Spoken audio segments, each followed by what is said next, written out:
নমস্কার বন্ধুরা, আমি প্রান্তিকা দে নতুন একটা ব্লগে সবাইকে স্বাগত জানিয়ে আজকের ব্লগটা শুরু করছি। আজ বৃহস্পতিবার, মা লক্ষ্মীর ঘট পেতে পাঁচালি পরে পুজো শেষ করলাম, আর এখানে ভোলে বাবাকেও পুজো দিলাম। আর আজকের দিনটা সবার খুব ভালো কাটুক, শুভ সকালের শুভেচ্ছা জানিয়ে আজকের দিনটা শুরু করছি। দেখো ওনার শোয়ার জায়গাটা একবার দেখো, ঠাকুর ঘরের দরজায় ঢুকবো কী করে, ও ওখানে শুয়ে রয়েছে।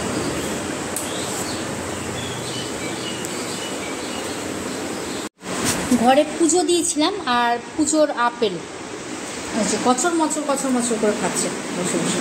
ও প্রসাদ খাওয়ার জন্যই বসে থাকে, আপেল খাচ্ছে। রান্না বান্না চলছে, এখানে বসিয়েছি ফুলকপি আলু ভাজা পেঁয়াজ দিয়ে, পেঁয়াজ কাঁচা লঙ্কা দিয়ে। আর এখানে হচ্ছে ডিম সেদ্ধ, আর এখানে ডাল, মুসুরির ডাল হয়ে গেছে, সোমবার দেবো।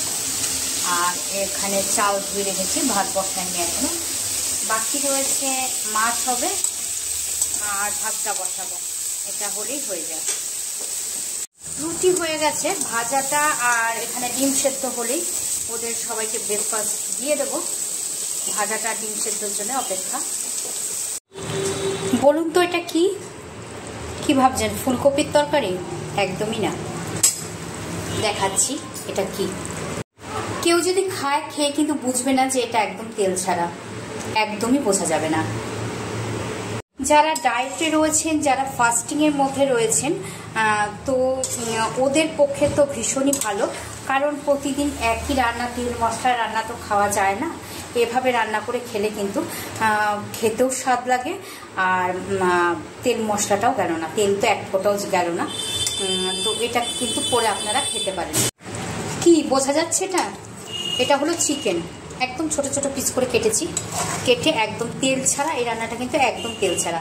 শেষে একটু বাটার দিয়ে দিলাম, অন্যান্য দিন ঘি দিয়ে, আজকে বাটার দিয়ে দিলাম। এটা শুধু ফুলকপিটা ভেজেছি, সেটা অল্প তেল দিয়ে। ফুলকপিটা ভাপ দিয়েছি আগে, গরম জলে ভাপ দিয়ে জল ফেলে একটুখানি 1 চামচ তেলে জাস্ট একটু নাড়াচাড়া করে ভেজে নিয়েছি ফুলকপিটা, আর এই শেষে দিয়ে দিলাম। আর এটার মধ্যে ছোট ছোট পিস করা চিকেন আছে, একদম তেল ছাড়া। যেমনভাবে পেঁয়াজ রসুন দিয়ে, যেমনভাবে আদা রসুন পেঁয়াজ সব কিছু দিয়ে রান্না করে, ওরকমভাবেই অল্প অল্প মশলা দিয়ে রান্না করেছি। শেষে একটু বাটার, নামানোর আগে একটু বাটার দিয়ে দিলাম, কারণ এটি প্রতিদিন তেল মশলা খাওয়া তো ভালো না, তাই অল্প মশলা দিয়ে একদম তেল ছাড়া। লিও সোনা এখন অবজেকশন জানাতে এসছে, ওর দাদা গেছে বাইরে, তার জন্য তাকিয়ে তাকিয়ে দেখছে, দাদা আসছে না, ওর জন্য অবজেকশন জানাতে এসছে। দাদা কোথায়? হ্যালিও, লিও, হ্যালিও, কি হয়েছে? দাদা কোথায়? দাদা আসছে না, দাদা আসছে না, দাদা আসছে না। ও শোনো, চলে আসবে। আজকের মতো ব্লগটা এখানেই শেষ করছি। সবাই ভালো থাকবেন, সুস্থ থাকবেন। আবার দেখা হচ্ছে, আবার কথা হচ্ছে নতুন একটা ব্লগে।